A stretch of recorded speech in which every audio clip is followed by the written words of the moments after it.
안녕하세요. 또야사이언스입니다. 중학교 3학년 과학 5단원 5번째 시간으로 오늘은 지난 영상에서 학습했었던 체세포 분열과 생식세포 분열을 1대1로 비교해서 표로 정리하도록 하겠습니다.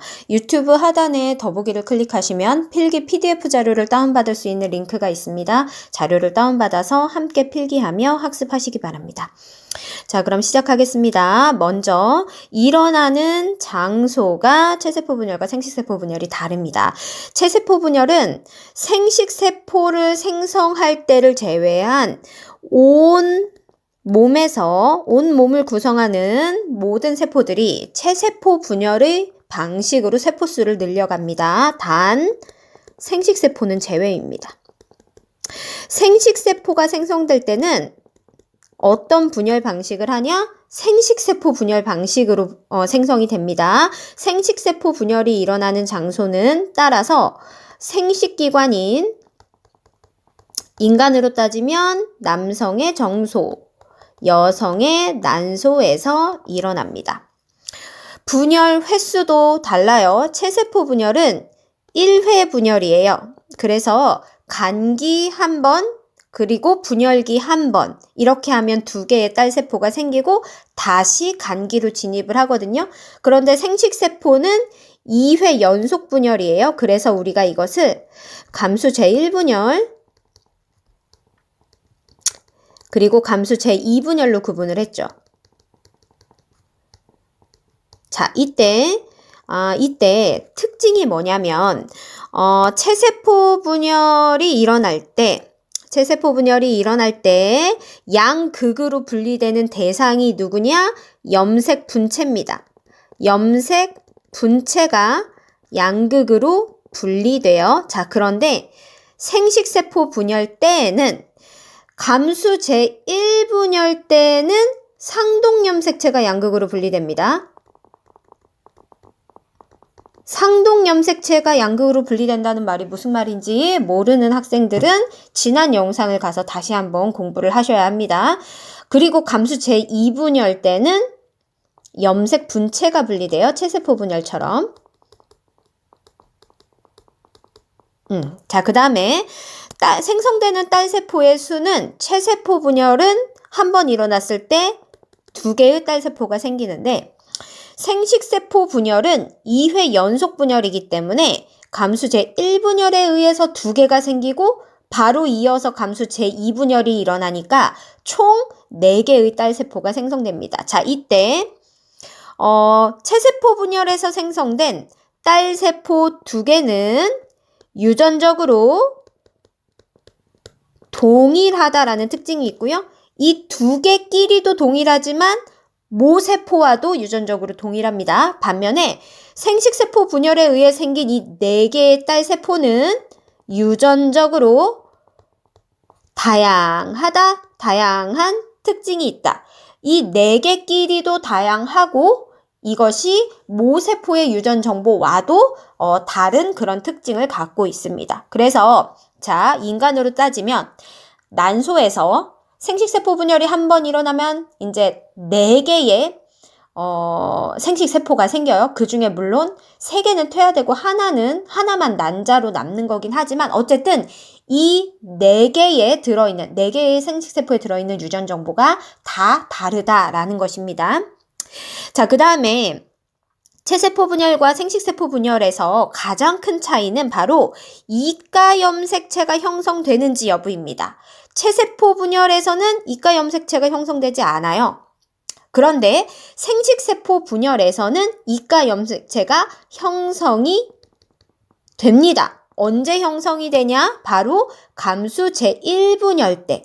감수 제1분열 때 이가염색체가 형성이 되기 때문에 양극으로 상동염색체가 서로 다른 극으로 분리되는 겁니다. 자, 요거 연결해 볼게요.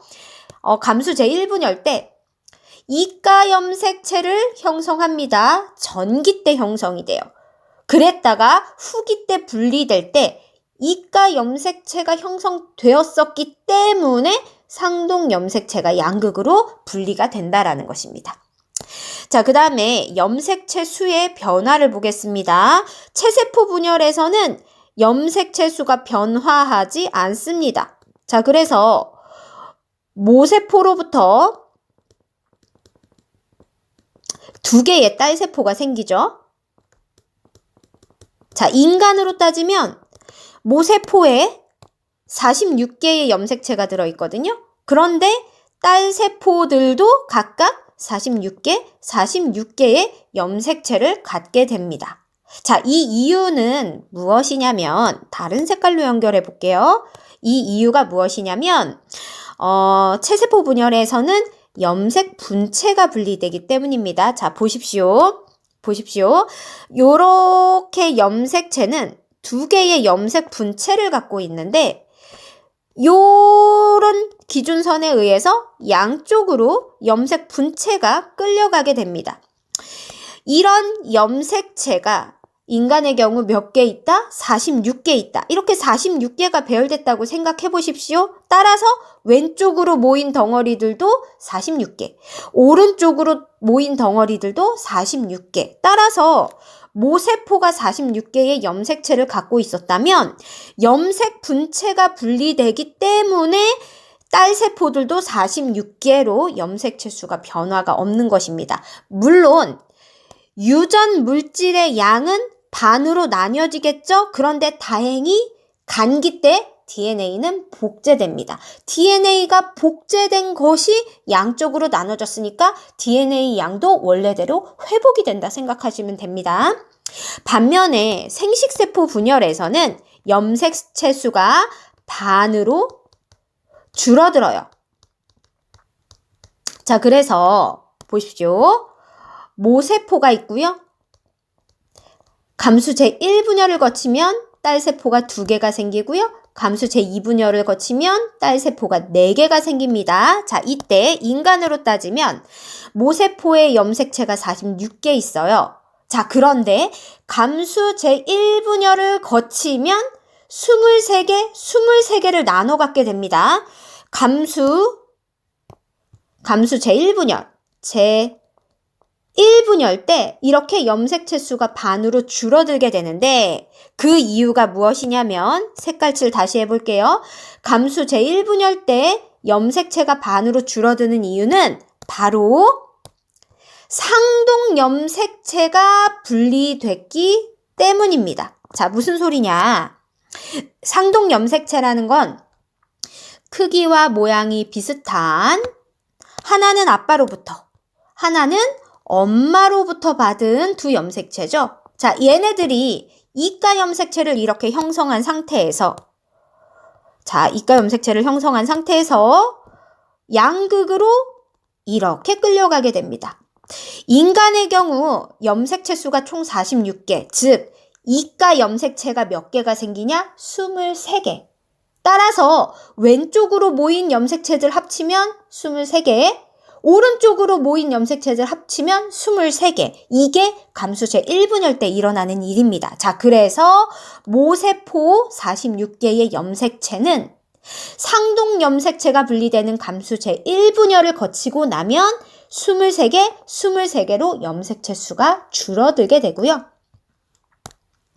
감수 제2분열 때는 체세포 분열과 똑같이 염색 분체가 분리되기 때문에 염색체 수는 달라지지 않습니다. 그래서 감수 제2분열을 거친 다음에 생성된 딸세포들은 각각 23개의 염색체들을 갖게 됩니다. 그러니까 염색체 수가 반으로 줄어드는 과정은 바로 감수 제1분열 과정이고, 왜 반으로 줄어드냐? 상동 염색체가 분리되기 때문입니다. 왜 상동 염색체가 분리되냐? 감수 제1분열 때 이가 염색체를 형성했기 때문이다 라고 이제 인과적으로 생각하고 답변을 하시면 됩니다. 자, 마지막으로 각각의 세포 분열이 이 생명체에 갖는 의미를 적어볼게요. 체세포 분열은 첫 시간에 설명을 드렸었는데 인간을 기준으로 생각해보면 발생 과정에서, 발생이라는 건 수정란에서 어린 개체가 완성이 되는 과정이죠. 체세포 분열을 통해서 세포수가 늘어나야 발생이 진행되고요. 자, 그리고 어린 개체가 어른 개체로 생장할 때도 세포 크기가 커지는 게 아니라 새 세포 분열에 의해서 세포수가 늘어나야 키도 커지고 덩치도 커지는 겁니다. 자, 그리고 손상된 조직이 재생될 때도 체세포 분열에 의해서 세포수가 이렇게 복구가 돼야 됩니다. 생식세포 분열이 우리 생명체에 갖는 의미는 바로 유성생식입니다. 유성생식이라는 건 남녀, 성별이 나눠진 경우 자손을 번식하는 현상을 유성생식이라고 합니다. 자, 오늘은 체세포 분열과 생식세포 분열을 1대1로 비교하면서 표로 정리하면서 내용을 복습하면서 보강 설명까지 드렸습니다. 고생하셨어요.